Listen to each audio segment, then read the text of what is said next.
नमस्कार दोस्तों, आज हम आपको बताएंगे कि किस श्राप के कारण 18 दिन तक भीष्म पितामह को सोना पड़ा था तीरों की सरसैया पर।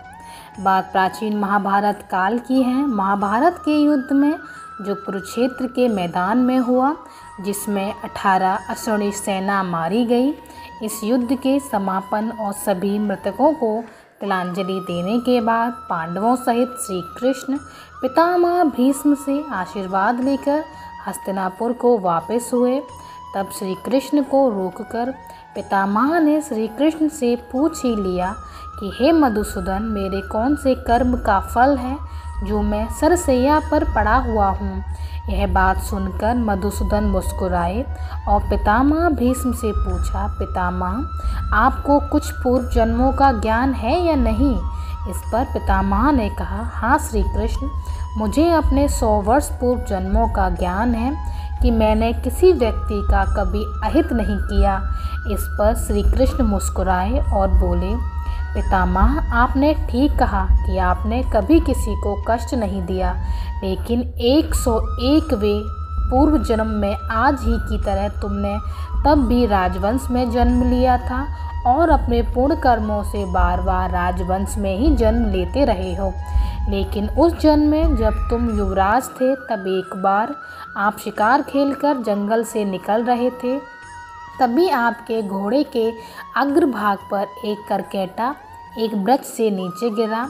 आपने अपने बाण से उठाकर उसे पीठ के पीछे फेंक दिया। उस समय वह बेरिया के पेड़ पर जा गिरा और बेरिया के कांटे उसकी पीठ में धंस गए।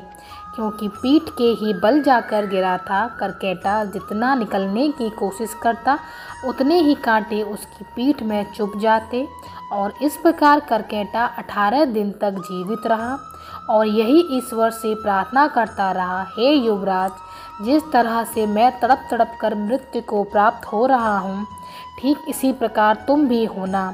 तो हे पितामह भीष्म, तुम्हारे पुण्य कर्मों की वजह से आज तक तुम पर करकेटा का श्राप लागू नहीं हो पाया।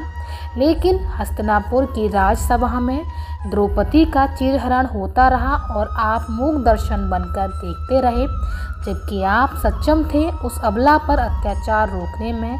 लेकिन आपने दुर्योधन और दुशासन को नहीं रोका।